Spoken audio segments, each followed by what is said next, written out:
Fakta di balik liburan Celine Evangelista di Bali ternyata ingin mempertemukan kedua anaknya dengan Stefan William. Kedua anak Celine Evangelista, Lucio dan Koa sebelumnya terus mencari keberadaan sang ayah Stefan William. Namun pertemuan sang anak dengan mantan suami Celine Evangelista tak berjalan mulus. Pasalnya Stefan William hanya bisa ditemui selama 5 menit. Celine Evangelista menyusul mantan suaminya, Stefan William di Bali. Anak-anak Celine Evangelista akhirnya bisa bertemu ayahnya meski hanya 5 menit.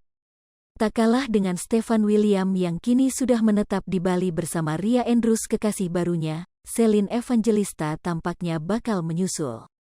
Perempuan yang dekat dengan Marshall Widianto itu memamerkan aset berupa tanah berukuran luas yang berlokasi di Canggu.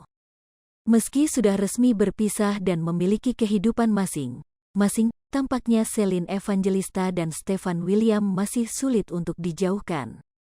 Selain memiliki 2 orang putra, Celine baru saja menunjukkan isyarat bahwa dirinya akan segera menyusul sang mantan suami ke Bali.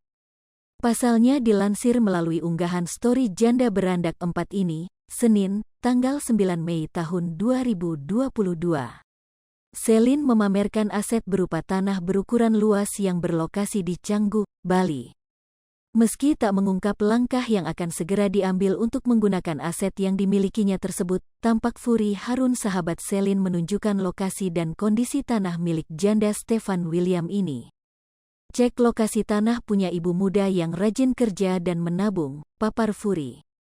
Tampak dalam video tersebut Celine sedang berjalan di tengah lokasi persawahan yang amat luas dan masih dihiasi suasana hijau dengan hanya ada beberapa perumahan saja.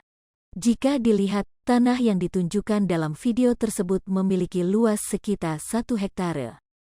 Apalagi Canggu juga dikenal sebagai salah satu destinasi wisata yang paling dituju saat berada di Bali.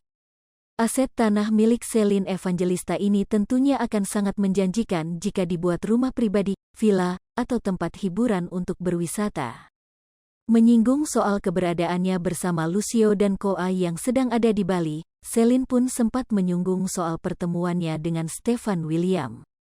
Sejak resmi bercerai pada pertengahan tahun lalu, Stefan William diketahui langsung memutuskan pindah ke Bali bersama kekasih barunya Ria Andrews. Alhasil pemain sinetron yang terkenal berkat aktingnya bersama Natasha Wilona di Anak Jalanan tersebut pun harus meninggalkan kedua putranya. Jauh dari sang ayah, kedua putra Stefan yakni Lucio Otile William dan Eadred Koa Louis Miguel pun diasuh oleh Celine Evangelista seorang diri. Usai berbulan-bulan tak bertemu, beberapa hari belakangan Celine Evangelista diketahui membawa kedua putranya berlibur ke Bali dengan harapan bisa bertemu Stefan William. Sayangnya dilansir melalui unggahan story di akun Instagram pribadinya Sabtu, tanggal 7 Mei tahun 2022. Celine mengungkapkan bahwa Stefan William hanya menemui kedua putra mereka selama 5 menit. "Anak-anak udah ketemu dedinya belum di Bali, Mom?" tanya seorang warganet. "Ketemu sebentar sih, dedinya samperin 5 menit terus pergi lagi. Hehe, sibuk mungkin," jawab Celine. Hai pemirsa Sri Popo TV, jangan lupa komen, like, dan subscribe, serta tonton terus berita-berita terupdate lainnya ya.